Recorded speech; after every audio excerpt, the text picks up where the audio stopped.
Bien, mesdames et messieurs, chers amis, nous allons commencer notre séance parfaitement à l'heure.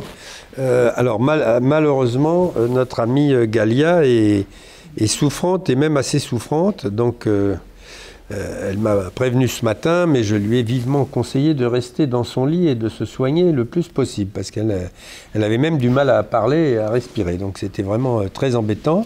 Mais bon, on a quand même un des co-auteurs du livre, Yves Amand, qui a fait ce fameux chapitre sur la langue de Poutine. Et nous avons un renfort, si je puis dire, Olga Medvedkova, qui est une spécialiste évidemment de la Russie, spécialiste plutôt des questions artistiques de ce que j'en sais, mais bon, qui va pouvoir aussi nous apporter des éclairages.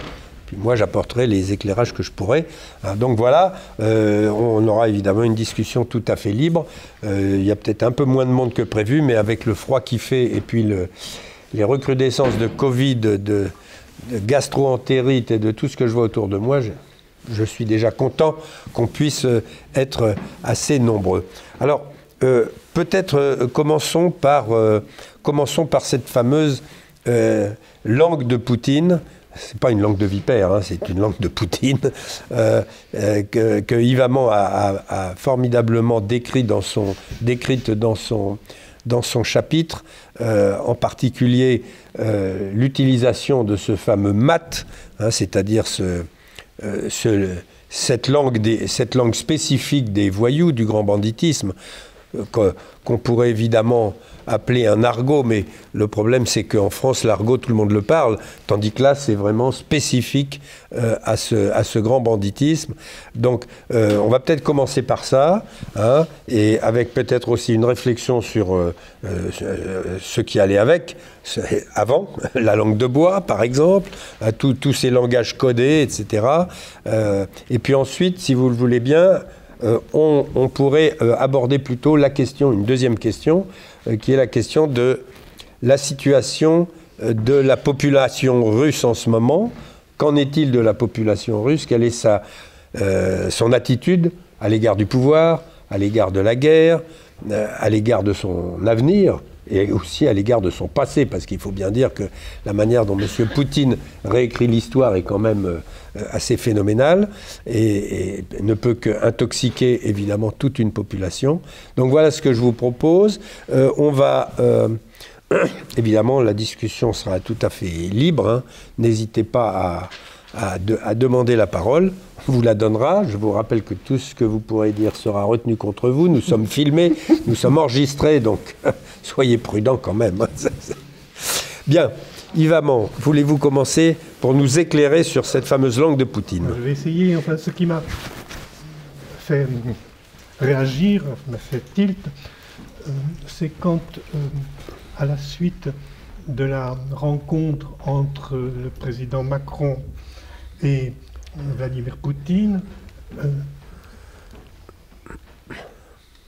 Poutine a dit que l'Ukraine serait bien obligée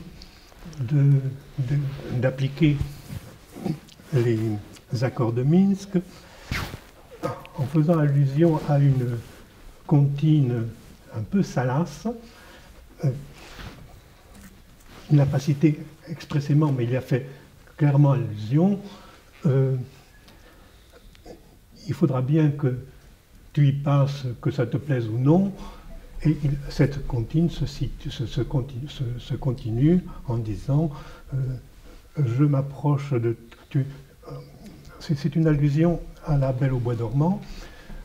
Je m'approche de toi, tu es dans la tombe, et que cela te plaise ou non, il faudra que je te baise. Voilà. Bon. Alors c'est assez étonnant quand même, dans le courant d'une conférence de presse entre deux présidents, et c'est ce qui m'a incité à aller plus loin et à remonter, à revoir d'autres... Alors évidemment, les interprètes, ils sont quand même un peu bouche bée, ils ont beaucoup de mal à traduire ça, et à remonter à cette première phrase célèbre, nous irons buter les terroristes jusque dans les chiottes. Bon. Et à ce moment-là, Poutine était tout à fait inconnu du grand public et en général, mais c'est cette phrase qui lui a apporté la popularité. Et alors j'ai été très frappé, du reste, que dans le livre dont on parle pas mal, le mage du Kremlin, l'auteur cite cette phrase en disant, de manière très aseptisée, on ira les tuer jusque dans les toilettes. Et bon, là, je fais un petit extra, et c'est ce qui m'a gêné du reste dans le livre, parce que quand l'auteur, le soi-disant auteur, enfin bon, l'auteur imaginaire, Baranov, je crois, cite Poutine, il le cite toujours dans... Il y a quelque chose qui ne va pas. Enfin, alors donc, chaque fois je me dis, mais j'aimerais voir l'original. Mais non, mais il n'y a pas d'original, puisqu'il a écrit directement comme ça, directement en français. Bon, je referme la parenthèse. Et, alors, juste après, le ministre des Affaires étrangères, Lavrov, a dit il faudra que les gens s'habituent à ce que tout ça se passe par pagnatiem, selon les conceptions, selon le code. Qu'est-ce que c'est que ces pagnatiem? À vrai dire, tous les Russes ne savaient peut-être pas très bien quel est le sens de ces pagnatiem, parce que il y a quelque temps, avec des collègues russes, des juristes que j'invitais régulièrement à Nanterre, c'est moi qui leur expliquais ce que ça voulait dire. Les pagnatiem, c'est-à-dire, c'est le code des malfrats. Et donc, que le ministre des Affaires étrangères veut dire que tout se doit se passer selon le code des malfrats, évidemment, ça interpelle. Hein.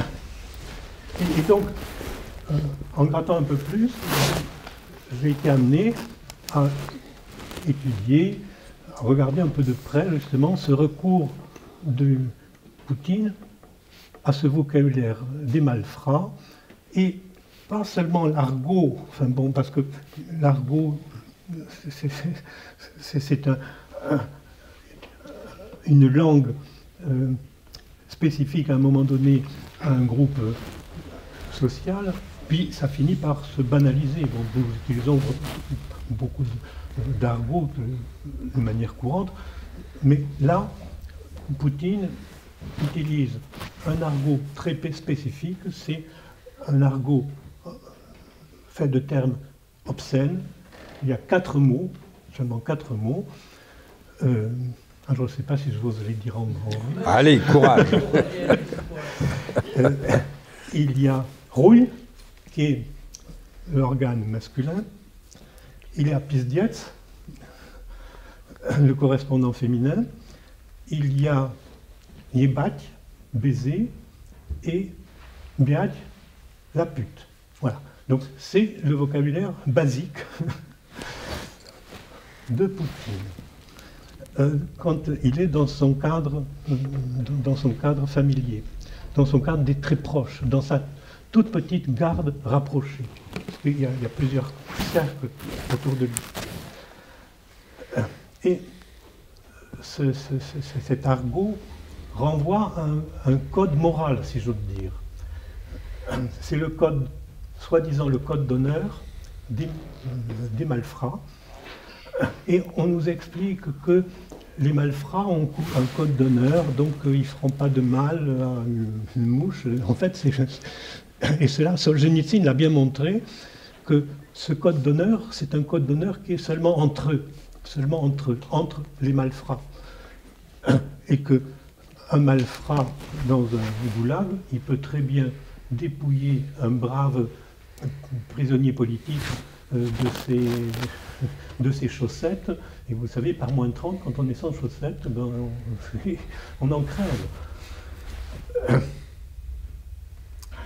Et justement, les malfrats se targuent de ne pas collaborer avec le pouvoir, avec aucun pouvoir. Mais en fait, là aussi, Solzhenitsyn le montre, ils y collaboraient dans les camps, et notamment, ils étaient utilisés par l'administration des camps pour gérer les camps. Bon, les camps, alors on va y revenir, pour gérer les camps comme les capots dans les camps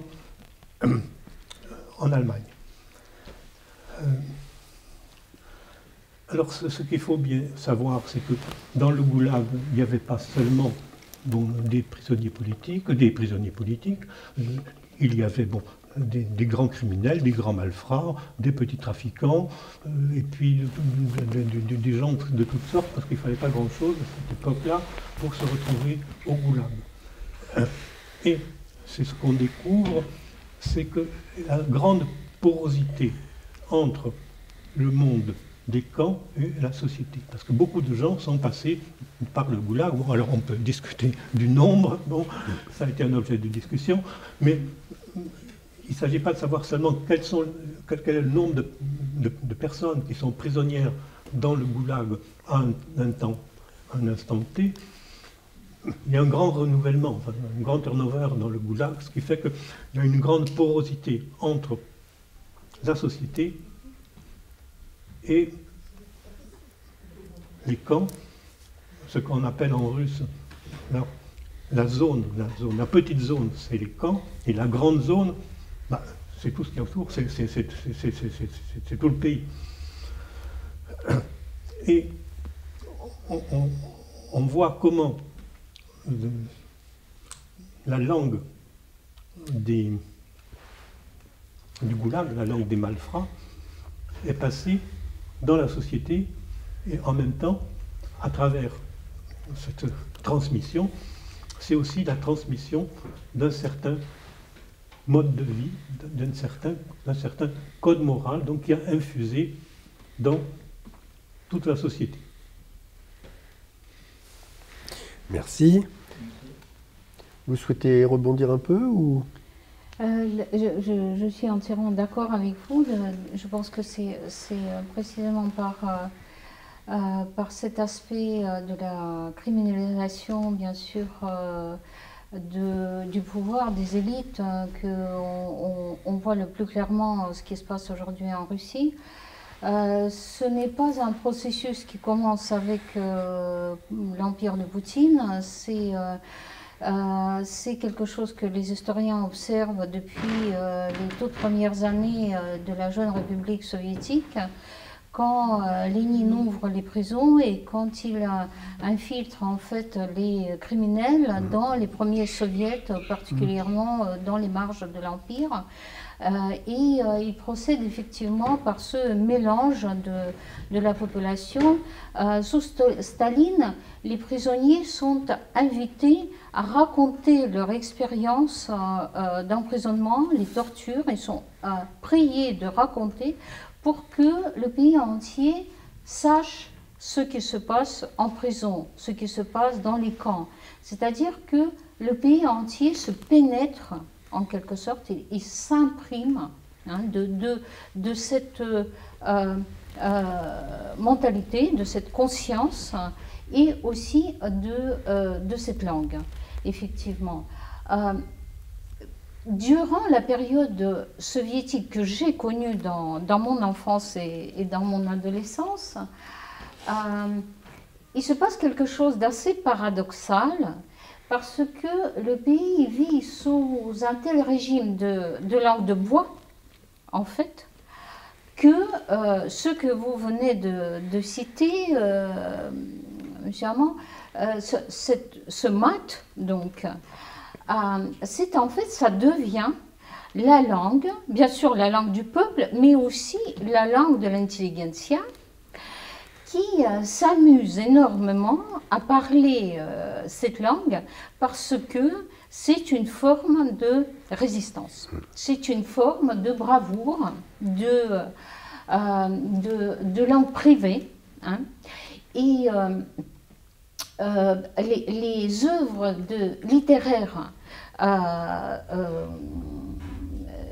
qui bien sûr ne sont pas publiés pendant cette période, qui restent sous forme de samizdat, de manuscrits qui circulent, citent beaucoup le langage de maths. C'est quelque chose qui est très très utilisé en fait. L'intelligence frime à parler la langue de maths et aussi la langue de Fénya, la langue des prisonniers, des affranchis, de Wolfzakogne, pas Fénya Botish. Eh bien, on s'amusait énormément en tant qu'étudiant à l'Université de Moscou, à la faculté d'histoire, section d'histoire de l'art, s'il vous plaît. Donc, de parler avec ces mots, on frimait énormément à employer tous ces mots. Et je pense que phénomène paradoxal, mais aussi très, très précisément spécifique à cette époque poutinienne, c'est qu'il y a 3 ans, le projet de la loi qui était là depuis longtemps, et vous citez cette occurrence dans votre texte qui est très brillant, que j'ai lu avec beaucoup de plaisir, cette loi contre l'utilisation des mots vulgaires en public, dans le domaine public, a été finalement votée. Et donc aujourd'hui, on peut donc appliquer cette loi. Et je me souviens combien les écrivains russes, dans une foire non-fiction très, très stylée, très sophistiquée, très à la mode, ils protestaient contre cette loi parce que ça les rendait moins libres, etc. Et parce que c'était aussi leur langue, pas seulement la langue de la pègre. Alors, ce qui est absolument fantastique, ce qui se produit devant nos yeux, c'est cette immense confusion qu'introduit Poutine dans tous les domaines. Confusion aussi brutale et insupportable. Je pense que la transgression par laquelle il procède, dans le sens le plus archaïque du mot, ça touche justement à la confusion qu'il introduit. C'est-à-dire que d'une part, il interdit cette langue vulgaire, et d'autre part, il emploie lui-même ce langage absolument insupportable dans les occasions les plus réglementées. Là où ça ne peut pas arriver normalement, ne doit pas arriver, donc il dit de temps en temps, il sort ces phrases en les crachant dans la figure de son électorat, des diplomates occidentaux, du monde entier. Il crache ces formules sous forme de transgression. Et je me souviens quand la première fois j'ai entendu cette phrase « Мы их замочим в нужнике », nous les buterons dans les chiottes jusqu'au... J'étais tellement choquée, alors que c'était justement la langue qu'on utilisait quand on était étudiant et on frimait avec. J'étais tellement choquée. Et j'ai demandé après à mes amis qui sont restés en Russie, parce que moi je suis partie très tôt en 90-91, j'ai demandé à mes amis russes, comment pouvez-vous voter pour cette personne qui a dit ces mots? Pour moi c'était vraiment comme une manifestation de quelque chose d'épouvantable. Bon, leur réponse était très particulière, je l'ai médité pendant des années. Ils m'ont dit, nous aussi on a envie de rouler en Mercedes. Nous aussi, on a envie de rouler en Mercedes. Voilà. Et donc ensuite, il y a eu plusieurs de ces phrases, jusqu'à cette dernière phrase, effectivement, nравится, не нравится, etc., d'une obscénité absolument énorme, énorme, d'une violence énorme. Et qu'est-ce que ça veut dire? Et tout son discours le 24 février, qu'est-ce que ça veut dire? Il s'adresse aux gens de son pays, il s'adresse à nous tous, à travers le monde. Il nous dit tout ça, нравится, не нравится, à nous tous. Tout le monde doit savoir, en fait, pas seulement les Ukrainiens, pas seulement l'Ukraine, mais le monde entier doit savoir que ça vous plaise ou non, vous allez l'accepter. Parce que c'est moi le chef, Pahan. C'est moi le chef. Est-ce que c'est fondé? Est-ce que c'est vraiment le chef, ce petit monsieur détestable? Est-ce qu'on... il y avait quand même un moment où on ne savait pas si on va l'accepter ou pas. Il a quand même eu, il y a eu quand même quelques instants, quelques moments, quelques jours, quelques semaines, on ne savait pas si le monde va l'accepter. Ouais, finalement, on ne l'a pas accepté. On lui a dit, grosso modo, va te faire paître. Hein. On lui a dit, dans sa langue presque, on lui a dit, t'es un tueur. On lui a dit, on ne va pas parler avec toi.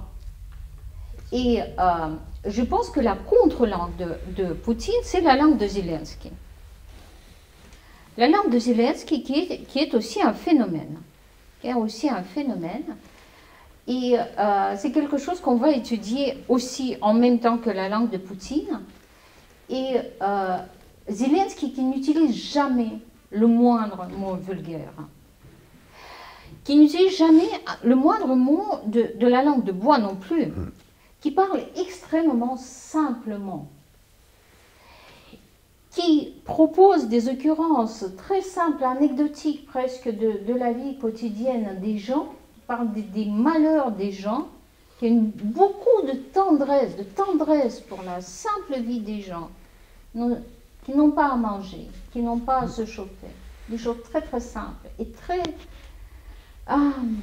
profondes, hein, pour lesquelles il a beaucoup de tendresse. Et il saute tout de suite vers quelque chose de presque métaphysique, quand il dit, par exemple, aujourd'hui on n'a pas d'eau, on n'a pas de lumière, on n'a pas de chauffage. Et vous nous dites, si c'est avec nous, vous allez avoir du chauffage. Nous, les Russes, si vous êtes avec nous, vous allez avoir de l'eau et de l'électricité.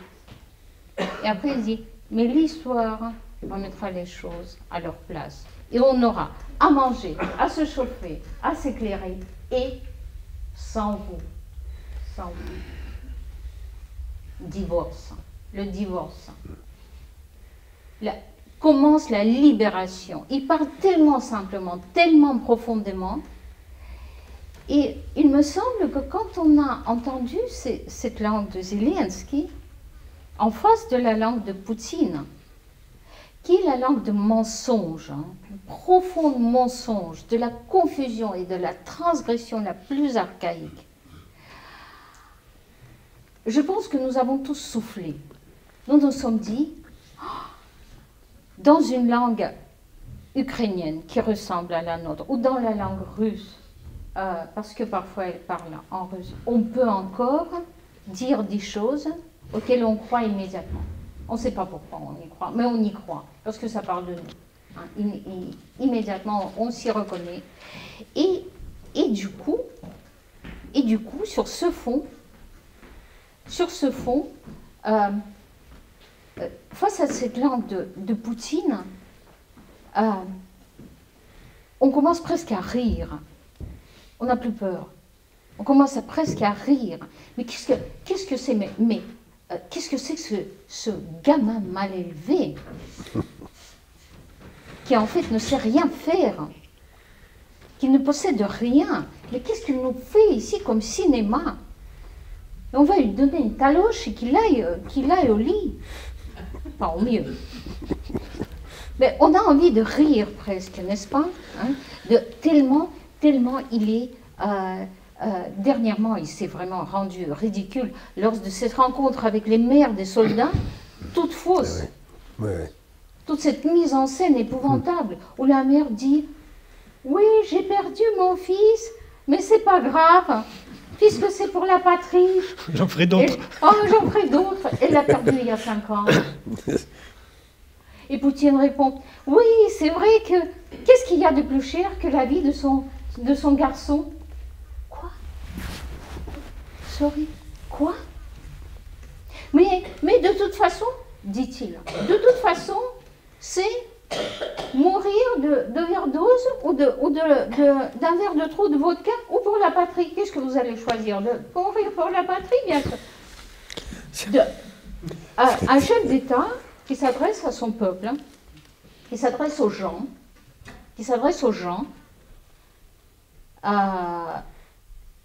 dont il est serviteur, hein, a priori. En principe. En principe. Il dit de toute façon, pour vous, l'EPS, hein, pour vous, il n'y a qu'un choix. Hein. De toute façon, vous allez crever. Hein. Et c'est la vodka ou pour la patrie, alors choisissez. Alors, la question suivante. Bon, pour nous, c'est évident, n'est-ce pas? Pour nous, tout est clair. La question suivante.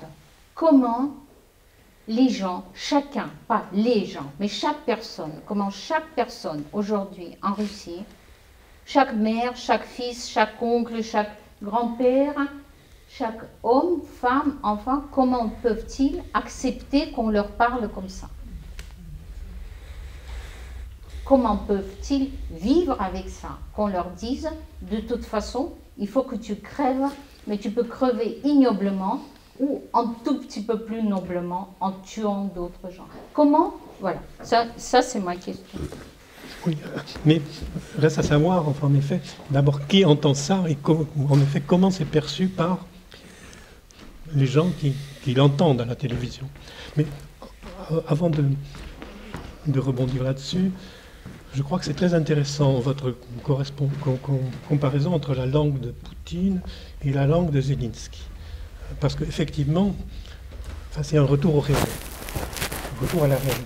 Alors que évidemment, précisément, tout le discours de Poutine est destiné à semer la plus grande confusion. Et je dois dire que une chose qui m'a beaucoup éclairé sur Zelensky, c'est que j'ai regardé en entier la série Serviteur du peuple.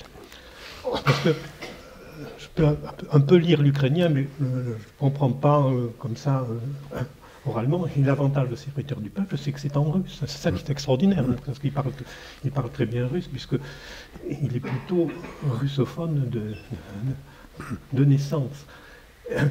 Alors, peut-être que c'est pour des Français, enfin des francophones, bon, c'est peut-être qu'ils ne comprennent pas non plus toutes les allusions, parce que quand on connaît, enfin, l'Union soviétique, comme je connais quand même, bon, il y a des tas de choses qui font rire, bon, qui ne sont sans doute pas perceptibles.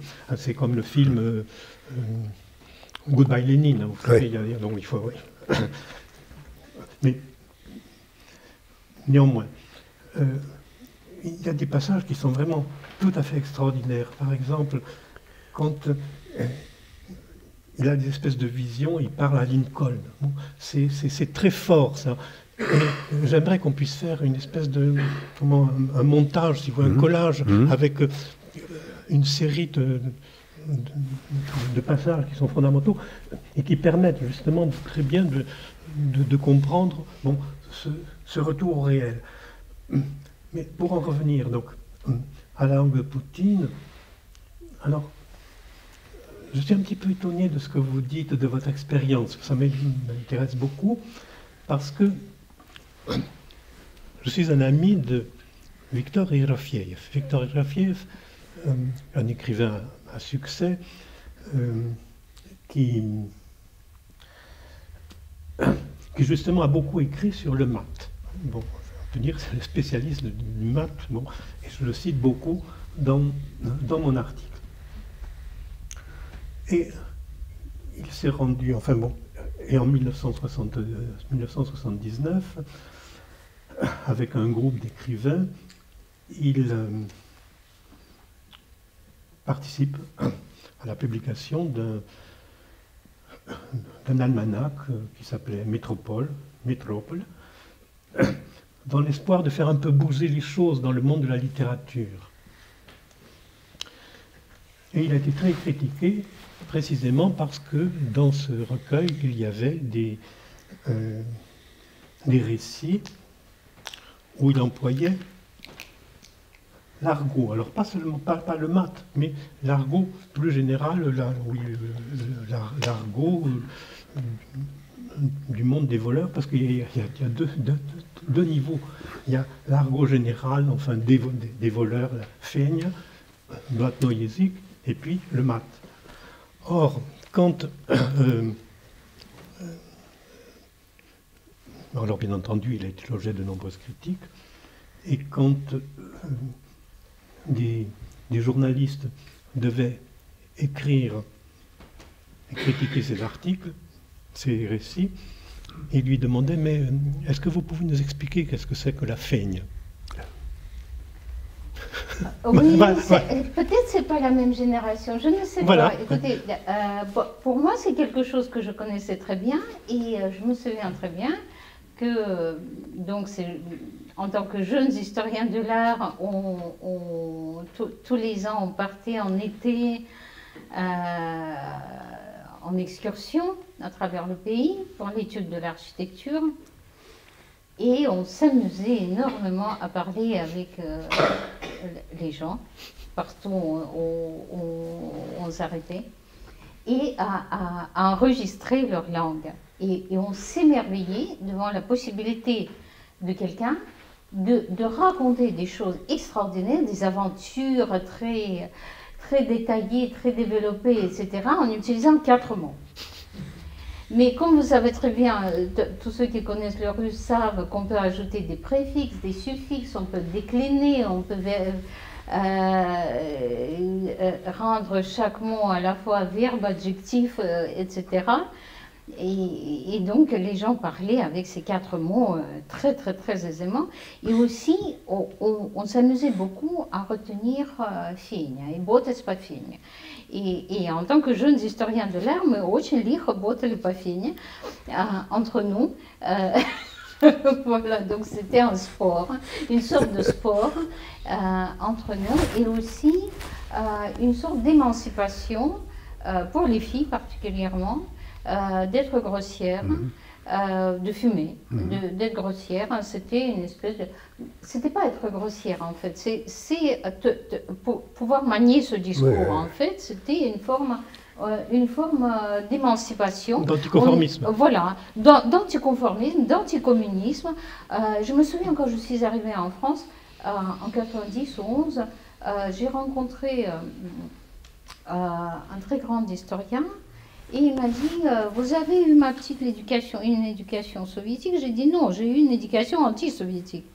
Et c'est vrai qu'on venait tous des familles d'intelligentsia, mais voilà, on s'amusait à parler cette langue, beaucoup, à comprendre, à parler cette langue. Pour nous, c'était, surtout pour les jeunes filles, les historiennes de l'art, c'était surtout les filles.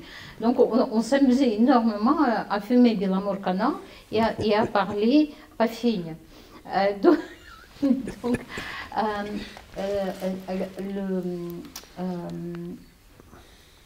le monde extérieur était tellement mort, vraiment, que tout était bon pour se sentir vivant, en fait. Alors maintenant, je voudrais revenir encore sur le discours de Poutine. Je dois dire que dans la tribune que j'avais publiée dans Le Monde, j'ai fait une erreur. Autocritique immédiatement. Oui, voilà, on est là pour ça. Absolument. Sous les projecteurs. Et publiquement. J'ai pas bien compris le mot patsan. Le mot patsan, je l'ai compris comme caïd. En fait, c'était pas ça. C'est patsan, c'est pas un caïd. Un patsan, c'est quelqu'un qui, dans la hiérarchie des voleurs dans la loi, est un échelon intermédiaire. C'est quelqu'un qui obéit. Et j'ai trouvé d'autres interprétations, et on m'a dit en fait non, Poutine c'est pas un caïd, c'est un gopnik, c'est-à-dire c'est un petit loupard d'arrière-cour de Leningrad, un petit loupard qui, étant chétif de petite taille, était justement pas un chef de bande, était tout le contraire, était plutôt persécuté par les autres, et il en a nourri une espèce de sentiment de revanche. Et c'est très fort, donc chez Poutine, c'est ce besoin une espèce de rancœur, de ressentiment, de besoin de vengeance. Et je crois que ça c'est très important justement de comprendre ça. Et ça explique, je crois, beaucoup de choses. Et c'est pour ça que ces interlocuteurs doivent le comprendre, à mon avis, sous cet angle-là. Et alors qu'on s'est cassé la tête à le présenter comme un grand stratège, analyser tout ce qu'il fait comme ça, comme un grand stratège, comme voilà. Alors qu'en fait, c'est pas un grand stratège. Et un journaliste étranger, je crois, ou un russe, je ne sais plus, a dit voilà, vous imaginez que vous jouez aux échecs avec Poutine, mais lui, il joue au jeu de la pitchenette. C'est-à-dire, ça consiste, vous savez, la pitchenette, ça consiste, vous avez des pions, et puis vous les déplacez comme ça. Alors, vous les diplomates étrangers, ils jouent aux échecs. Et puis, à la fin de la partie, tchac, il envoie tout promener. Et il est tout content. Voilà.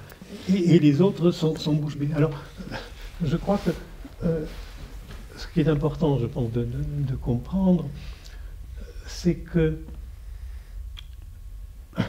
il n'est pas irrationnel, mais il a cette mentalité-là, et que, alors l'autre aspect, c'est qu'il est déconnecté de la réalité. Alors là, c'est le problème des tyrans, de tous ceux qui sont autour de lui, enfin, ne lui servent que des rapports qui vont dans son sens, et c'est sans doute pourquoi, en fin de compte, il a lancé son invasion de l'Ukraine sans savoir la réalité des forces, les possibilités de son armée. Alors justement, enfin, ces derniers discours, ces dernières interventions montrent qu'il est quand même bien obligé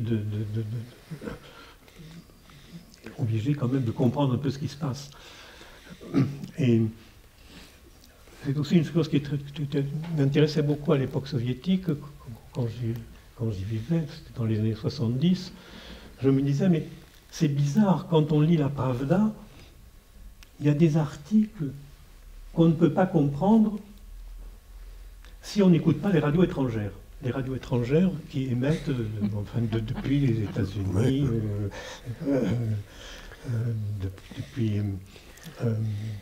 depuis Munich, etc. Parce que c'est allusion, ça répondait à des faits qu'on ne pouvait pas connaître autrement. Et donc c'est pour ça que c'est très intéressant d'écouter en ce moment les discours de Poutine en creux. C'est-à-dire que qu'est-ce que ça révèle? Et donc c'est là quand même que c'est intéressant. D'après ces derniers discours, on se dit quand même qu'il répond à des préoccupations de la population. Donc, s'il a réuni ses maires, donc c'est quand même qu'il sait que la mobilisation, le fait d'envoyer les jeunes, ou moins jeunes du reste, sur le front, ça suscite des remous. De la même façon que il a été amené à dire, si je ne me trompe pas, que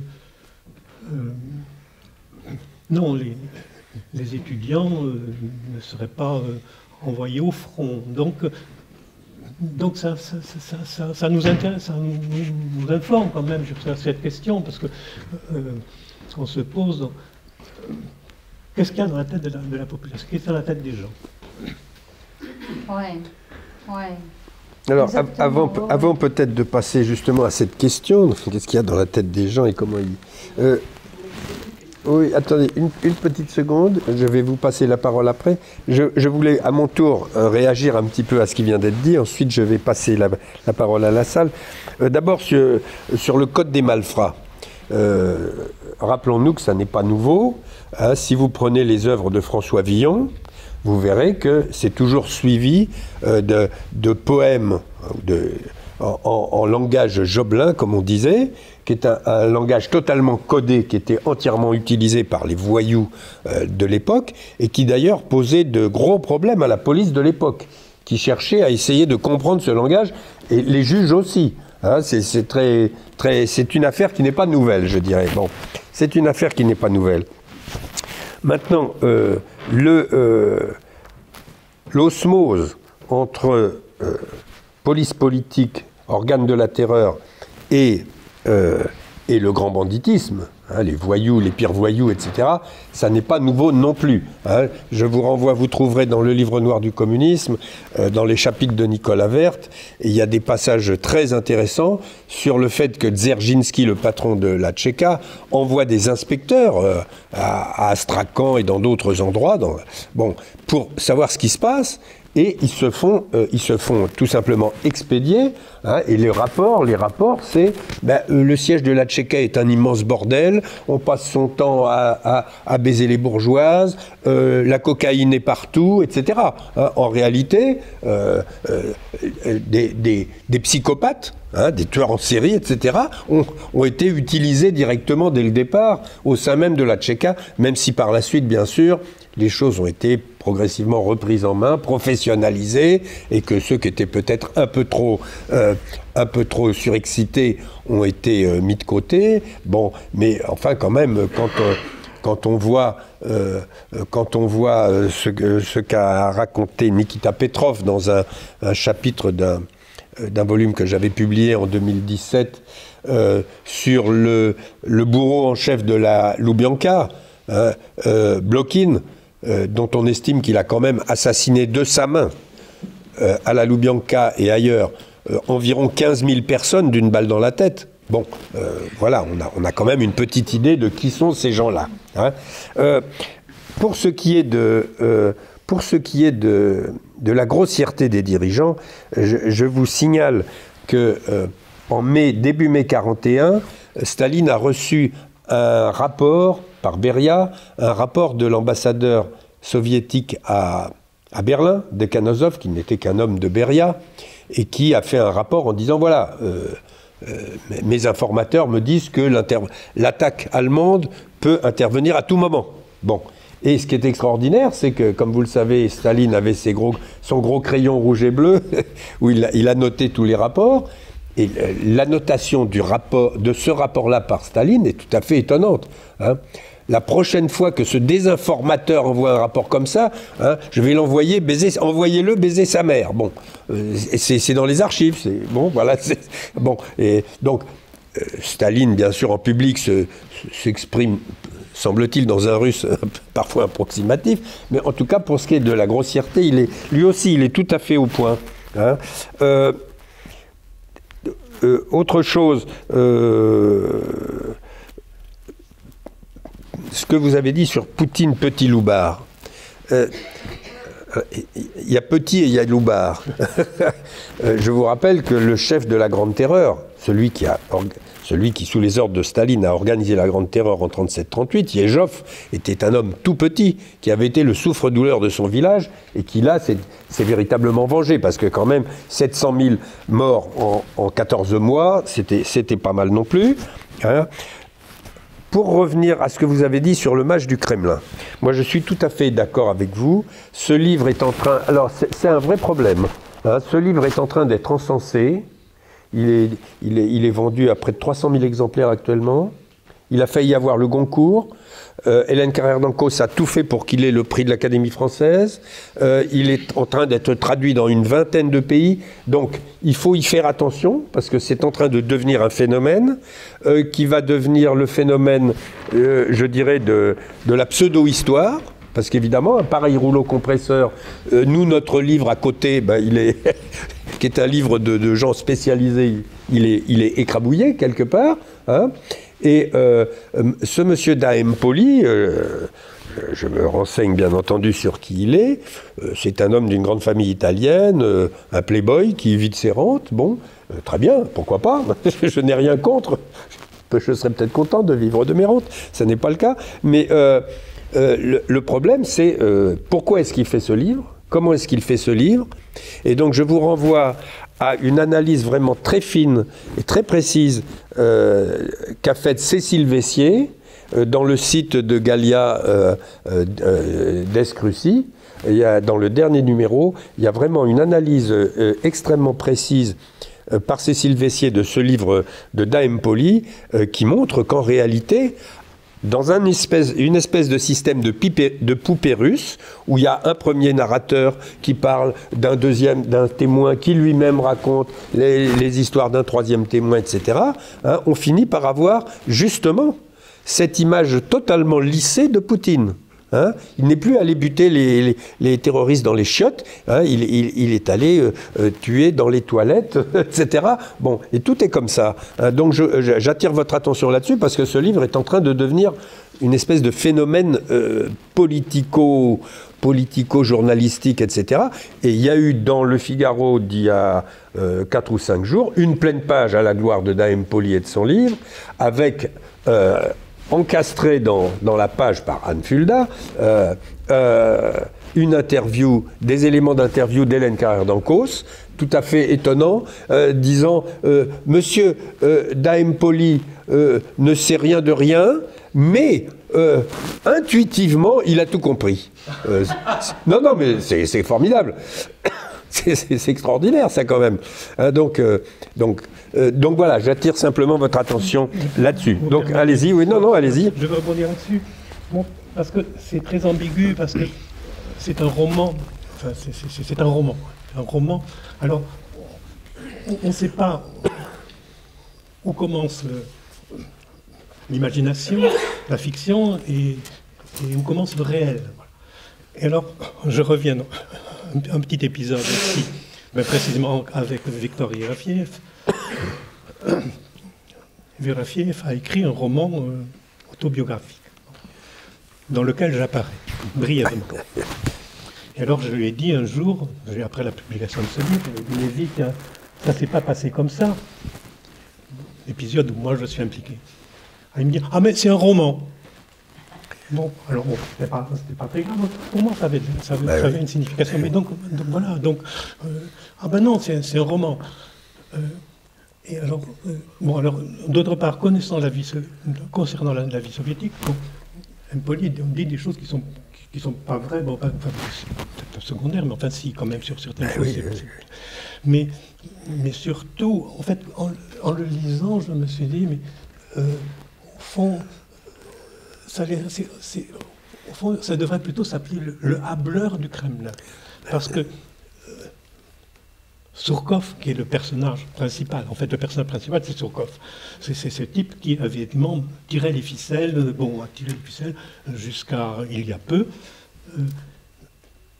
mais qui en fait, se justifie d'une certaine manière. Il fait très attention de ne pas être mêlé aux épisodes les plus graves, par exemple les attentats qui ont eu lieu à Moscou avant la guerre de Tchétchénie. Bon, ça avec des pincettes, il n'est pas au courant. Bon, alors, mais surtout ce qui m'a aussi beaucoup interpellé, je vous l'ai dit, c'est le discours assez aseptisé de Poutine, là, qu'on ne sent pas bien. Et puis les explications la façon aussi dont Poutine parle clairement sur ses plans, etc. Bon, ça, à mon avis, ça sonne assez faux. Ça sonne assez faux. Et donc, ce roman en soi, il serait intéressant. Pour moi, il serait intéressant. Enfin, j'ai envie de le relire, si j'avais autre chose à faire. Mais pour le public non initié, qui n'a pas les clés, effectivement, ça sème une très grande confusion. Oui, et je dois dire que la première personne qui m'a parlé de ce roman, c'était avant les vacances, au mois de juin, si je me souviens bien. C'est un professeur de Sciences Po que je connais bien, avec qui je travaille depuis longtemps, qui m'a dit « Mais comment, tu n'as pas lu ça ? Mais ce type sait tout !»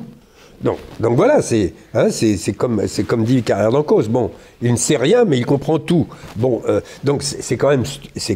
Et à ce moment-là, je n'avais pas lu le roman, je l'ai lu alors que j'étais en train de finir notre livre, et je me disais, mais c'est pas possible. Enfin, ce qu'on raconte dans le livre ne correspond en rien à l'image de Poutine qui est présentée dans ce roman. Alors, cela dit, c'est un gros problème actuellement. On a beaucoup d'écrivains qui font du roman historique. Monsieur Vuillard, par exemple, qui a eu le Goncourt, etc. Ça devient un vrai problème parce que ces gens jouent sur la fiction. On dit, ah ben c'est de la fiction, hein, alors vous n'avez rien à dire, les historiens, taisez-vous. Mais bon, ce sont des fictions en général extrêmement orientées et qui font une présentation. Quand vous avez le Goncourt, il y a 300 000 personnes qui vont le lire et qui vont dire ah, Vuillard, quand même, il fait un texte extraordinaire sur les relations entre les capitalistes allemands et les nazis, etc. Enfin, du point de vue historique, ça n'a pas de sens. Donc voilà, il y a un vrai problème. Enfin, j'attire votre attention, mais pour moi, il y a maintenant un vrai problème. On voit de plus en plus de gens qui se servent comme ça de l'histoire pour attirer le chaland, si je puis dire. Bon, parler du match du Kremlin, ça attire, comme dirait M. Fedorovski, que j'ai entendu une fois à la radio dire, vous savez, les Français aiment les histoires russes, alors je leur raconte des histoires russes. Bon, voilà, c'est merveilleux. Oui, non, mais il a raison d'ailleurs. Bon, après tout, oui. Mais enfin, bon, Fedorovski, il n'a pas risqué d'avoir le Goncourt. Tandis que Daim Poli, il est de toute évidence extrêmement soutenu. Je ne sais pas très bien, bien sûr, Gallimard, etc. Ok, mais c'est quand même... Enfin, bon. Alors, reprenons... Alors, d'abord, peut-être quelques questions. Il y a quelqu'un, là, que je vous vois à peine, mais...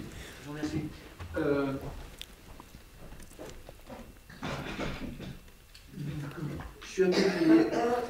Comment dans son livre, une Olépi dit la rougeur qui monte au front du juste en entendant certains discours.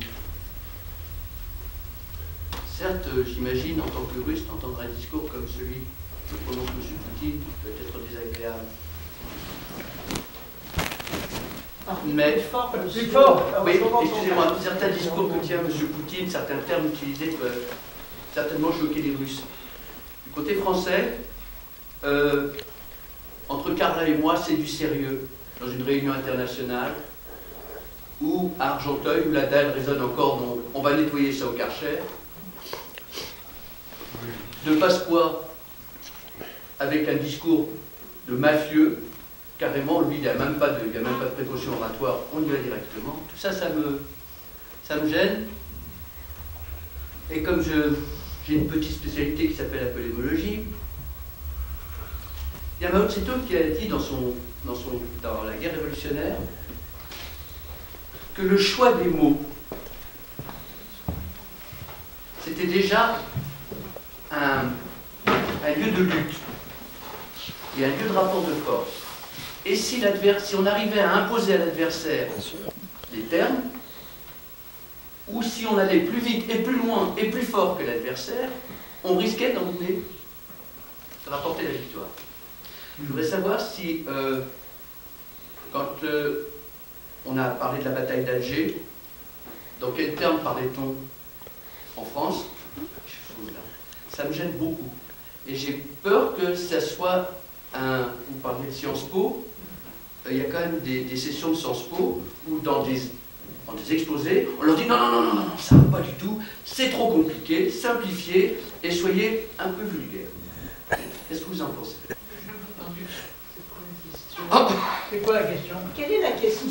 La question, je voulais savoir si est-ce que vous trouvez qu'il y a un effet miroir entre certains de nos dirigeants et avec le langage qu'ils utilisent et M. Poutine, ou est-ce que c'est devenu une technique d'intimidation, de montrer sa détermination? Alors, je l'ai écrit dans mon article, je crois, justement, que ce recours à l'argot s'était répandu partout. Donc, le pognon de dingue, on emmerde les non-vaccinés, etc. Mais il y a une différence de degré entre ce discours-là et le discours de Poutine. Voilà.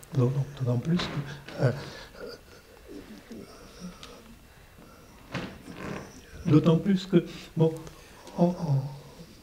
disons, en France et ailleurs, ça s'est fait de manière un peu progressive, cette pénétration. Tandis que là, dans l'espace public, le dirigeant russe, il se présente, enfin bon, en costume cravate, il ne sourit pas, il a un extrême sérieux.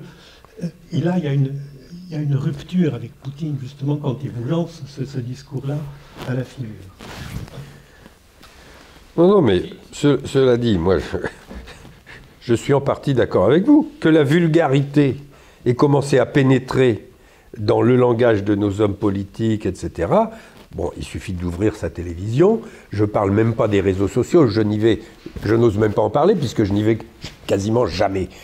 Mais bon, tout ce qu'on peut voir des réseaux sociaux relève complètement non seulement de cette vulgarité, mais effectivement de cette grossièreté, etc. On n'imagine évidemment pas le général de Gaulle, ni même François Mitterrand, surtout pas Pompidou, tenir ce genre de langage, hein, c'est clair. Alors, Jacques Chirac s'était essayé à abracadabrantesque, bon, mais bon, avec la caution de Rimbaud, si je ne me trompe. Bon, très bien. Mais effectivement, on a dans les présidents suivants des dérapages. Hein, appelons ça des dérapages. Alors, cela dit, ces dirigeants ne déclenchent pas une guerre comme ça sur un coup de dé, etc. Bon, c'est quand même un petit peu... donc je suis d'accord qu'il y a effectivement une différence de degré. Hein. Bon, mais il ne faudrait pas que ça s'aggrave. Autre question. Pardon, mais à vous lire, j'avais l'impression que c'était moins une différence de degré que de nature. Parce que vous parlez de vulgarité. La vulgarité, évidemment, c'est une chose poreuse et qui va avec le populisme. C'est-à-dire, je me permets de parler comme parlent les vrais gens, et pas contre la langue de bois. Mais quand on emploie un langage spécialisé, qui est de la pègre, comme si je disais des caves, je ne dis pas un mec, je dis un cave, ouais. Je me mets en étant quelqu'un du milieu, étant dans une para-société où il n'y a que des vrais hommes et où le reste du monde n'existe pas. Donc c'est ça le vertige de ce langage. Ce n'est pas la vulgarité. Tout le monde peut employer ces mots, mais c'est des mots que personne ne va employer. Personne ne va dire un cave, va dire un non affranchi, sauf si on est dans le milieu. Ah ben ça... Et pire encore, à partir de là, la conclusion, c'est le mensonge. Parce que, puisque j'appartiens à une société qui est gérée par certaines pagnates, par certaines lois, entre nous comprenons ce que je dis à vous, les autres. Donc, c'est absolument, ça n'a aucun sens. C'est-à-dire, je peux mentir comme bon me semble. Ma relation avec vous, la société, le peuple, les gens, n'est absolument pas contractuelle. Le seul contrat qu'il y a, les seules lois, les seules règles, c'est à l'intérieur de la pègre. Et c'est ça qui est grave. C'est ça qui est archi grave. Et ça n'a rien à voir avec toute la vulgarité, même de Trump, qui va loin. Mais ça n'a rien à voir structurellement. C'est ce que vous avez observé, ce qui est extrêmement juste. C'est structurellement absolument différent. Et là, on rentre dans un monde où le dire, le faire et le penser se rallient et qui se règle sur la non-loi, l'état de non-loi absolu qui est proclamé comme droit. On a le droit à ne pas respecter de règles. Voilà. Alors, d'ailleurs, un exemple, pardon, oui. Excusez-moi, c'est les accidents sur les routes, hein, et les assassinats pratiquement commis par les gens qui roulent en Mercedes, justement, et qui ont tué pendant toutes ces années des gens dans la rue, qui ne respectent pas tout simplement les règles de conduite, de code de la route. Voilà, et qui ne sont pas en prison, ces gens-là, qui sont les fils des apparatchiks, voilà. Comment ils ont roulé pendant tous ces 30 ans, observer les statistiques. C'est extraordinaire, c'est comparable avec loi. Et là, ça montre que nous parlons comme ça parce que nous montrons au pays entier, voilà, que ce que nous faisons, ça nous regarde. Voilà, ça nous regarde. Mais, si vous voulez, ce que je voulais dire, on peut penser que c'est une différence de degré, mais qui renvoie en effet à une morale. C'est un code de vie qui n'est quand même pas, je pense, celui du dirigeant français qui parle de pognon et d'emmerder les non-républicains. Oui. C'est pas le même type structurellement, de nature, c'est pas le même type de relation entre le penser, le faire et le dire. Pour revenir un dernier mot sur cette question, la question de la vulgarité, on voit très bien que un président qui utilise certains éléments de vulgarité en situation alors qu'il est président, hein, en public, c'est un élément de communication. Il essaye d'être dans la familiarité, entre guillemets, d'un certain nombre de Français qui pratiquent ce langage, etc. Bon. Alors, effectivement, avec Poutine, c'est autre chose, mais ça me paraît presque typiquement soviétique. C'est-à-dire la manipulation de la sémantique par les soviétiques, déjà sous Lénine. Comment Lénine, vous citiez Mao Tse-tung, mais déjà comment Lénine récupère des mots qui sont les mots de ses adversaires. Socialisme, démocratie, etc. Bon, alors qu'évidemment, il n'est ni démocrate, ni socialiste, etc. Il est communiste. Bon. Donc ça, c'est une première chose. Et ensuite, alors ça a déjà été dit, mais insistons là-dessus, comment Poutine, effectivement, utilise ce langage pour tétaniser, littéralement, ses partenaires occidentaux. Hein, c'est une manière de les tétaniser. J'ai un témoignage, je ne sais pas ce qu'il vaut, mais en tout cas, il m'a été rapporté par une journaliste extrêmement sérieuse. Vous vous souvenez de quand il y a eu l'affaire de Géorgie et que Sarkozy est allé là-bas, il y a eu une conférence de presse où au moment de la conférence de presse, il était livide et tout le monde s'est dit qu'est-ce qui se passe, on l'a empoisonné, on l'a fait boire, etc. Il était tétanisé, de fait. Hein, il était tétanisé.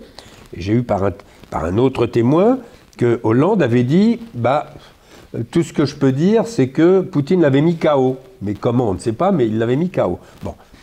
Cette journaliste m'a expliqué cette affaire il y a 1 mois et demi à peu près, hein, en me disant, voilà, j'ai été invité à l'Élysée par Sarkozy, alors c'est quelqu'un qui suit de très près la Russie. J'ai été invité à déjeuner par Sarkozy, nous n'étions que 2 ou 3, donc elle lui a posé la question de confiance. Qu'est-ce qui s'est passé? Bon, c'est un témoignage, ça vaut ce que ça vaut, mais elle m'a dit, au moment de rentrer en conférence de presse, juste avant de rentrer en conférence de presse, Poutine lui a dit, de toute manière, ton Saakachvili, je vais lui couper les couilles. Voilà. Mais ça correspond exactement à cette utilisation de ce type de langage à un moment donné, bien choisi. Hein, c'est très politique. Enfin, il s'agit effectivement de mettre KO le partenaire adversaire. Hein, autre question peut-être sur ces points, ou sinon on passe. Il nous reste quand même. Ah, pardon. Gallia avait parlé de possibilité qu'il y a dans l'entourage de Poutine soit une sorte de centre d'études de la société avec des spin doctors, enfin on ne sait pas trop. Et en tout cas, ce qui m'avait étonné, c'est que Medusa avait récupéré des sondages secrets sur l'état de l'opinion. Et je me suis demandé si en fait, que ça soit l'Internet Richard Agency, les systèmes de manipulation, finalement, ils ne font pas des enquêtes sur la société pour voir quelles sont les faiblesses, les failles, et c'est seulement à ce moment-là qu'il sort un narratif, un discours mensonger, pour justement mieux encuber les gens, mieux semer le chaos, la confusion. Qu'est-ce que vous en pensez? J'ai pas très bien On n'est compris. pas. Non, mais c'est bon, ces problèmes de sondage, qu'est-ce qu'ils valent, qui les fait, comment sont-ils? Quel institut a fait ces sondages? Et qu'est-ce qu'il montrait? Non, c'est-à-dire que cette radio, enfin, d'opposition, Médusa, a répercuté un sondage qui aurait été commandé par les instances, enfin le pouvoir, oui. Le pouvoir, qui aurait fuité, etc. Mais un des sondages aurait montré que finalement, il n'y aurait plus que 25% de la population russe qui serait pour la guerre. Oui, alors abordons peut-être la question de... Écoutez, moi j'ai écouté une interview extrêmement intéressante avec Goutkov, c'est un sociologue, Goutkov. C'est un sociologue de l'école de Levad, c'est un élève de Levad qui a dirigé son institut après son départ. Goutkov dit que les sondages qui sont publiés, qui sont comment dire, officiels, hein, et qu'on a envie de penser truqués, ou qu'on a envie d'interpréter comme ça nous plairait, c'est-à-dire que les gens ont peur, par exemple, de répondre, ou qu'ils disent pas vrai, ou qu'ils ne disent rien. En fait, il dit que non. Les gens disent, quand ils répondent essentiellement vrai, et que pas moins de la moitié de la société russe aujourd'hui soutient quand même la guerre, contre 75% au début de la guerre. Donc ça a baissé, mais pas tant que ça, hein, pas suffisamment. Non, non, il faut pas malheureusement. Je pense que malheureusement c'est... Il ne faut pas prendre le désir pour vérité. Oui. Parce qu'il y a quelque chose de très profond dans la société russe qui a été contre tous ces mages et hommages. Le titre mage du Kremlin, ça ne me plaît pas parce que ça fait hommage. Hommage du Kremlin. Hommage au Kremlin. Voilà. Et puis toute cette espèce de romantisme, les mages, pseudo-romantisme. Vous voyez, toute cette diabolisation mais intéressante, tout ça est extrêmement mauvais, je pense, mauvais pour nous tous, parce que ça crée une espèce de voile protecteur, ça fait fantasmer. Je pense que la réalité est très, très simple et scabreuse et pas du tout intéressante.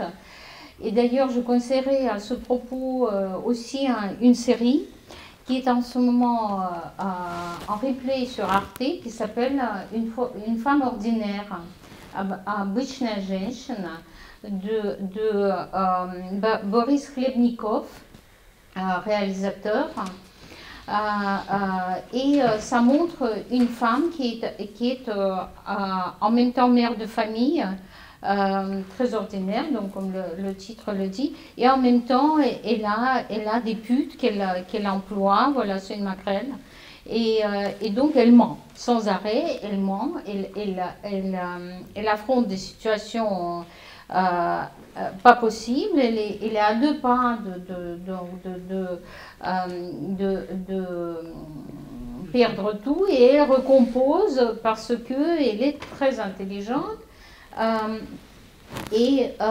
Tout ceci sur le fond donc de cette vie familiale et de cet homme, en revanche, de ce mari, qui a été blessé au tout début, on apprend ça après, qui a été humilié, et qui ne peut plus rien pour cette famille, ni pour cette femme. Il n'a aucune énergie, aucune force. Pour moi, c'est vraiment une peinture très exacte de la société russe. Et pour ceux qui comprennent le russe, vous allez être frappé par la langue que ces gens parlent. Puisqu'on parle de la langue, vous allez être frappé par le niveau de la violence, une violence gratuite, Donc, moi, je suis moins, à la limite, frappée par certaines expressions de maths que par ce que j'ai entendu dire les gens dans la vie quotidienne. Et on voit qu'ils le disent avec un naturel absolument extraordinaire. Donc, deux mots m'ont frappée et je ne les ai pas entendus de la bouche de mon entourage en Russie, jamais de ma vie, dans mon enfance, dans mon adolescence. Deux mots, donc mraz, c'est extrêmement violent. Les gens disent ça de manière absolument courante. Mraz, ça veut dire,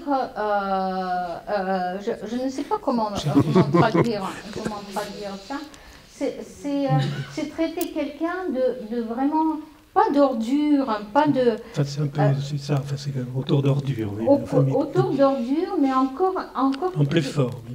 Plus fort, plus déchet. Un déchet, oui, voilà, déchet. Alors, c'est un degré d'humiliation qui est extraordinaire. L'humiliation, c'est le fond général. L'humiliation qui est une torture. Un comportement réellement, profondément sadique des gens. Et deuxième mot qui m'a frappé, c'est ruki. Non. Ruki, les mains. Parce que, donc, il y a dans ces situations, il y a une espèce d'échange de paroles, très, très brusque, très rapide, et ensuite, tout de suite, c'est des coups. Et donc, les gens, après mraz, etc., le troisième mot, c'est ruki, tu baisses les mains, baisse les mains. Mais ils disent même pas baisse, ils disent juste les mains. Et ça m'a frappé vraiment, parce que c'est un niveau de violence qui est inouï. Et si vous voulez, les gens ne s'offensent pas, ne se blessent pas, ils s'échangent de ces mots, et puis 3 minutes après... De ces gentillesses. Voilà, une sœur de 15 ans dit ça à sa petite sœur de 10 ans. Mraz. Vous voyez, avant de lui lire une histoire, un petit conte. Et là, je pense que ça montre quelque chose qui a poussé les racines de cette société. Je conseillerais aussi un livre, malheureusement il n'existe qu'en anglais. Il n'est pas traduit en français. Ici, il y a des traducteurs et des éditeurs dans la salle. Vraiment, j'appellerai à la traduction, à l'édition de ce livre. C'est un livre de Masha Gessen, qui est une excellente journaliste américaine d'origine russe. Elle a publié un livre qui s'appelle The Future is History. Le futur, c'est de l'histoire, vient de l'histoire. Le futur procède de l'histoire. Et c'est une analyse très fine de la société russe des 30 dernières années. Ce qu'elle montre en fait, c'est que triomphe en Russie ce que Erich Fromm, un grand psychosociologue, définit comme le caractère autoritaire. De haut en bas, la société entière, de Poutine jusqu'à la dernière mère de soldats, ils sont unis dans cette compréhension, en fait, ils se comprennent, aussi bien dans la violence que dans cette espèce de chuchotement faussement obéissant, dans l'incarnation de ce caractère autoritaire qui ne sait qu'une chose, c'est-à-dire soit dominer, soit obéir, soit humilier, soit humilier. C'est-à-dire que ce caractère a tellement peur de la vie, et il y a de quoi, depuis 30 ans et bien avant. Il a tellement peur de la vie et du monde que la seule façon qu'il peut envisager pour lui, c'est de rentrer dans un système solide, d'une hiérarchie de plus en plus ferme, où il se retrouve à recevoir des coups d'en haut, mais aussi pouvoir humilier quelqu'un qui est en dessous de lui. Et malheureusement, je pense que cette société est soudée par cette forme par ce caractère autoritaire, et c'est ce qui donne le retour le retour à la société totalitaire actuellement en Russie, avec des dérives, et ce que montre aussi la langue, de haut en bas, cette langue de violence extrême, qui est en fait une langue de domination. De domination. C'est une langue qui permet, tout simplement, et la langue qui ne dit rien. Là, on est dans Wittgenstein. C'est pas la langue, c'est pas les mots qui signifient. Les mots perdent leur sens. C'est ce que Klemperer raconte aussi, n'est-ce pas, dans la langue du Troisième Reich. Les mots ne valent plus rien. C'est l'expression qui compte. C'est l'expression, c'est le regard. La manière de dire. C'est la manière. C'est cette espèce de serpent, vous voyez, qui chuchote. Et c'est là que nous comprenons que c'est tout simplement un outil de domination. Parce que je prétends qu'il n'y a pas de société civile en Russie. Bien sûr, c'est un mauvais mot. Il n'est pas soudé. Voilà. Il n'est pas soudé. Mais il est d'accord. Oui, c'est ça. Il est d'accord. Il approuve. Mais C'est ça qui est par les gens. Non, il y a une atomisation terrible, la solitude terrible. Je crois que c'est très important. Absolument. Vous avez absolument raison. À ce moment-là, on est en train de parler d'un retour à un régime de type totalitaire, de basse intensité, mais moi c'est mon point de vue. Hein. Bon, on en a dit quelques mots dans le livre, mais on n'est plus dans un régime autoritaire. On est déjà en train de rebasculer dans ce régime totalitaire. C'est un constat, je pense, assez général des observateurs, aussi bien à l'intérieur du pays. Et il y a 2 jours, Yachine a eu 8 ans de colonie. Il n'a même rien dit. Il a peut-être pensé. Oui, mais bon. Vous savez, quand j'étais à l'école, ma supérieure, tout le monde savait qu'elle travaillait pour le KGB. Donc un jour, elle fait venir ma mère et elle lui dit votre fille, je ne la sens pas. Et ma mère demande mais qu'est-ce qu'elle a fait? Elle dit elle n'a rien fait. Et elle dit mais qu'est-ce qu'elle a dit? Elle dit elle n'a rien dit. Alors quoi? Je sais ce qu'elle pense. Elle a dit, la supérieure, elle a dit je sais ce qu'elle pense. Vous voyez, on a vécu dans cette société. C'était pas drôle.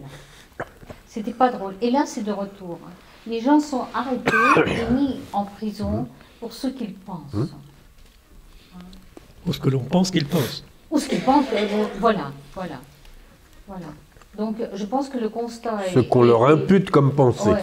Et la langue, progressivement, cette langue d'intimisation, de domination, ça a été très bien mis en scène, mais c'est fondamental. Mais maintenant, je pense malheureusement que les mots ont perdu leur sens. On peut plus écouter sérieusement tous ces gens, ce qu'ils disent. Vous pensez que ça a une relation avec le fait que ce soit des gens du KGB qui aient remis la main sur le pouvoir? C'est évident. Bien sûr, c'est évident parce que ça a toujours été une structure marginale qui n'obéissait à aucune espèce de règle, qui fonctionnait comme une mafia. En toute impunité, qui était en toute impunité. Et il y a pour ça énormément de preuves, évidemment. Oui, bien sûr. En 2000, un ancien de KGB a été élu et il gouverne ce pays depuis 22 ans.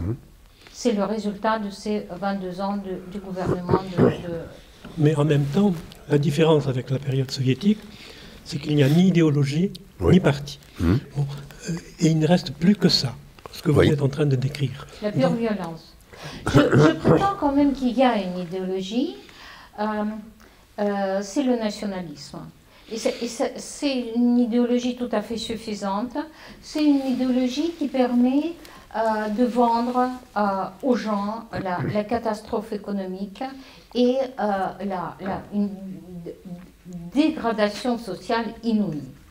Ça permet d'expliquer que nous sommes quand même mieux que les autres, que chez nous c'est quand même mieux qu'ailleurs, Parce que il faut imaginer quand même le choc quand après 70 ans d'enfermement, les premiers Russes sont venus en Occident, ils ont vu de leurs propres yeux que la personne qui ne boit pas, qui ne vole pas, qui travaille, quoi qu'elle fasse, qu'elle soit, qu'elle fasse n'importe quel travail manuel, etc., elle vit mieux que l'académicien ou l'apparatchik en Russie.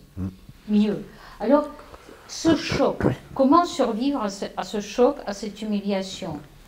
Et là, l'idéologie a proposé une explication. C'est parce qu'ils n'ont pas de valeur. C'est pour ça qu'ils vivent bien. Ils n'ont pas de valeur. Nous, pourquoi est-ce qu'on vit mal? Mais parce qu'on a des valeurs. Les Russes, ils ont des valeurs. C'est pour ça. Et donc là-dessus, très facilement, on a bâti l'idéologie nationaliste. Le mieux, c'est le pire. Et inversement. Ça, c'est du Orwell. Mais c'est génial. Mais c'est du Orwell, c'est du Orwell, oui, bien sûr. Oui, c'est une description qui est bien sûr absolument géniale. Et on est dans ce retour, oui, le totalitarisme est en train, devant nos yeux, de se transformer en société totalitaire. Ça me paraît évident. En sachant que les régimes totalitaires sont toujours des régimes expansionnistes. Donc, vous parlez de nationalisme, ou faut-il parler plutôt d'un néo-impérialisme? Voilà, pardon, excusez-moi, je préfère l'impérialisme. Voilà. Ah mais non, mais je vous laisse vous déchirer. C'est la même chose. Non, non, pas exactement. Vous pensez qu'il n'y a pas de nationalisme de russe en ce moment-là, que le monde russe de Dugin, c'est pas une... Le monde russe de Dugin, c'est une... C'est une horreur, mais ça oui, mais fait beaucoup. Le monde de Dugin, c'est pas pour qui c'est, mais je n'y crois pas, si vous voulez. Non. Mais c'est pas l'archange Michel, Dugin, il existe.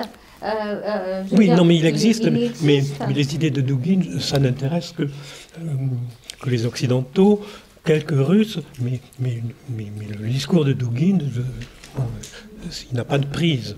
Bon, et je ne pense absolument pas, alors ça, ah non, mais, c'est intéressant, allez-y, que Poutine soit inspiré par Dugin. On a lancé un peu de Dugin dans la nature pour occuper le public, un certain public très restreint. Mais Poutine, c'est pas là qu'il cherche son inspiration. Alors où? Il cite Ilyine, il l'a pas inventé tout seul, Poutine. Poutine cite le philosophe Ilyine. C'est le philosophe préféré de Dugin. Excusez-moi, Ilyine, c'est encore aussi Surkov qui prépare tout ça. C'est quand vous pensez que il y a quelques années, pour le jour de l'an, je crois, on a envoyé aux fonctionnaires russes les œuvres de Berdiaev, mais c'est à mourir de rire. Oui, il est évident que Poutine n'a jamais lu une lettre, Bien sûr. Et donc, tout simplement, Surkov prépare quelques citations de Ilyine, etc., et compagnie, à Poutine, mais Poutine, son inspiration, c'est ce désir de revanche et de montrer sa force et d'abattre son adversaire, d'abord avec les mots et ensuite avec ses missiles. Donc une pure préoccupation de pouvoir, si je vous crois. Ouais. Voilà. Même sans fondement idéologique. Au niveau intellectuel de Poutine, je suis d'accord avec vous. L'idéologie, c'est pas nécessairement une théorie aussi costaud que celle de Karl Marx. L'idéologie, ça peut être tout simplement nous sommes mieux que les autres et beaucoup de mensonges. Ça suffit. Et en réalité, le même Klemperer l'a très bien montré, comment ça se fabrique avec quelques boucs émissaires, beaucoup de mensonges et beaucoup de conformisme. Ça suffit pour que l'idéologie existe. Ceci dit, j'ai vécu dans le nationalisme russe quand même ardent. On battait les non-russes dans la cour. Ты что, не русский? Ça, écoutez, écoutez, c'était très présent pendant toutes les années où j'ai vécu en Russie, je l'ai vu. Et en parlant avec les amis aujourd'hui, j'ai vu progressivement une montée d'anti-occidentalisme absolument dans les milieux les plus distingués, les plus éduqués, hein, vraiment. Et vous, à Paris, c'est sale, hein, la ville est sale. Hein. Chez nous, Moscou est propre. Hein. Ça commence comme ça. Mais en fait, je pense qu'il y a une erreur fondamentale dans le positionnement de l'intelligence, de manière générale. Et Dugin, c'est la caricature grotesque de ce qui est arrivé à toute l'intelligence russe après l'ouverture du pays et la perestroïka. Je pense que le nationalisme est présent dans toutes les couches de la société russe aujourd'hui. Bon, alors, pour rebondir sur ce que vous dites, à l'époque soviétique, à côté, ou plutôt en dessous du discours officiel, avec la référence à l'idéologie communiste, il y avait ce que Kolakowski appelait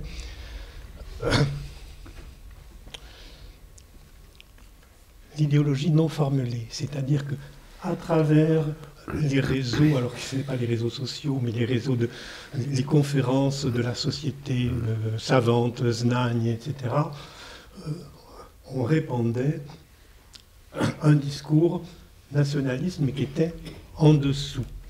Pas net. La société mémoire, pas net. Oui, mais enfin, mais ça c'est un peu plus tard. Pas bien. Ça c'est c'était en 86, 87. Des années Brejnev. Des années Brejnev. Ou par exemple, donc, on faisait des conférences contre Solzhenitsyn, donc dans des cercles restreints. Le conférencier disait Solzhenitsyn, c'est pas son vrai nom, c'est Solzhenitsyn. Oh bon, ben, ça veut rien dire. Bon, Solzhenitsyn, c'est pour dire, bon, c'est un juif. Bon, et donc, ça, c'était diffusé. Et en particulier participé à ce discours, Mikhalkov, là, l'auteur des hymnes, etc. Enfin bon, et donc il y a toute une ambiguïté là-dessus. Sous ce discours, en effet, communiste, l'idéologie communiste, était diffusé ce discours nationaliste, en effet. Et donc ça, c'est ancien, ça date de l'époque Brejnev. Et aujourd'hui, vous savez, et très vite, en fait, depuis les années 90, il y a eu un double... De toute façon, c'est le double langage que l'intelligence russe utilise depuis des décennies. Et ça a commencé à s'assouplir et s'enrichir, ce nationalisme, par le fait que nous sommes pires, nous sommes les pires, nous sommes les derniers, donc les derniers seront les premiers. C'est un pays comme ça, c'est un pays très très très différent. On ne peut pas appliquer les mêmes lois, les mêmes valeurs. Nos valeurs ne sont pas vos valeurs, etc. Et progressivement, ainsi, ça a pénétré, et je l'ai vu, je l'ai observé de manière époustouflante avec les collègues, donc des gens éduqués, hein, des professeurs, etc., qui venaient en France et qui me disaient, mais dans ce quartier, je n'irai pas parce qu'il y a beaucoup trop de nègres et d'arabes. Et j'étais obligée de dire, écoutez, on va rencontrer d'autres gens. Bon, là, j'ai rien entendu, mais sachez que vous devez cacher ces paroles et ces pensées. Vous ne pouvez pas dire ça aux gens, s'il vous plaît. Vous voyez, et en arrivant la dernière fois à Saint-Pétersbourg, que j'ai toujours tendance à appeler Leningrad quand même, d'ailleurs, la nomination de Volgograd-Stalingrad va probablement revenir. Ah. On est en train de voter. Enfin, non, pas moi. Ah oui, alors ça va être voilà, quelque chose. donc j'espère que Leningrad va revenir aussi, pourquoi pas. Et donc la dernière fois, je me souviens qu'une collègue historienne du livre, une extraordinaire compétence, m'a dit que quand je vois les Ouzbeks, surtout dans les transports, il ne faut surtout pas rester à côté parce qu'ils sont tous malades.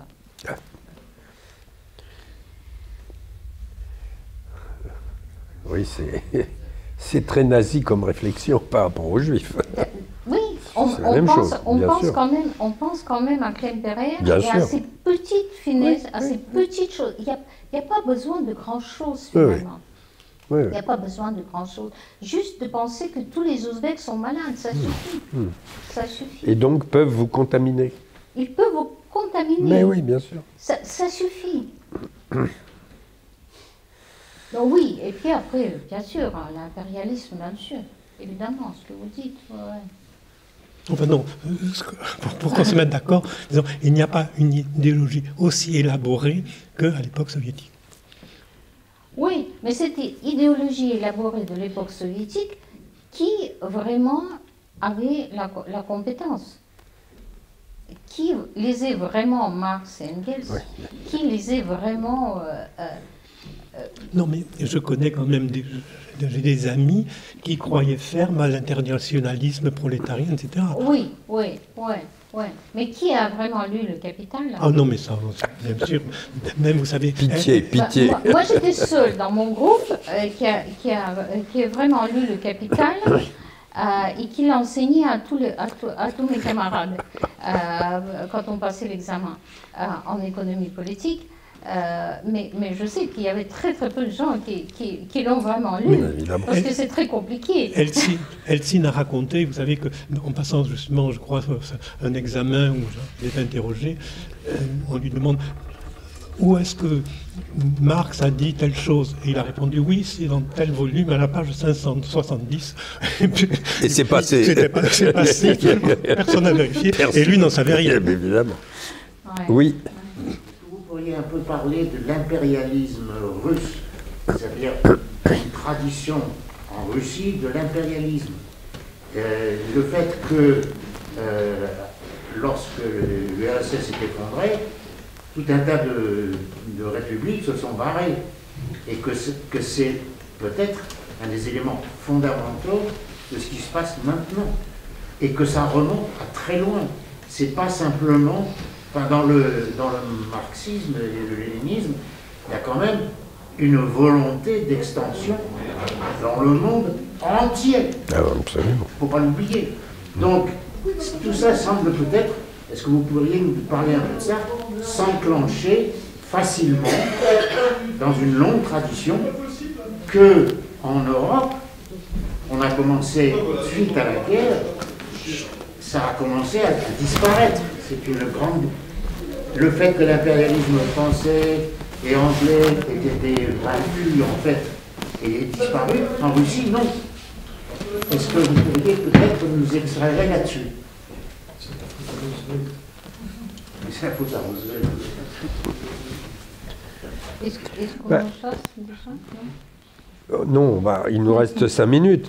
Bon, moi je dirais simplement qu'on voit très bien que l'effondrement de l'URSS, d'un seul coup, a montré qu'il s'agissait d'un dispositif parfaitement artificiel, qui avait été formé sous la contrainte. Oui, bien sûr. Hein. Donc voilà, à un moment donné, ça ne tenait plus. Le pouvoir en place, n'appliquant plus la terreur, parce que la terreur est quand même l'élément essentiel du dispositif. Hein. C'est pas par hasard si Lénine crée la Tchéka le 20 décembre 17. Bon, il sait très bien que s'il n'y a pas... Alors, c'est toujours la même chose. On dit le KGB, police politique. Non, parce que police politique, la France a eu des polices politiques, des démocraties ont des polices politiques, on a eu les renseignements généraux, la DST, etc. Là, c'est autre chose. C'est l'organe de la terreur chargé de protéger le pouvoir en place.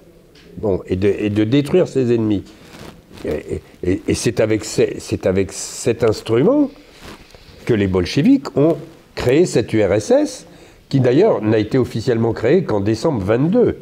faut le rappeler. Jusque-là, on ne sait pas très bien à quoi ça va ressembler. Bon, hein, finalement, c'est créé assez tardivement, au bout de 4-5 ans, et c'est un dispositif parfaitement artificiel, hein, totalement artificiel. Son explosion me semble démontrer le caractère artificiel du dispositif. Et c'est le seul État qui, dans son nom, n'avait aucune référence à un territoire, Union des républiques soviétiques socialistes. Oui, mais ça, justement, oui, mais ça, c'était le projet mondial. Oui, pouvoir s'étendre. Bien sûr, oui, oui. Oui, puisque ça aurait dû devenir une URSS mondiale. Hein, mais bon. Écoutez, malheureusement, je crois qu'on va être obligé de mettre fin à notre réunion. Je remercie vraiment beaucoup nos deux intervenants qui se sont renvoyés la balle avec courtoisie.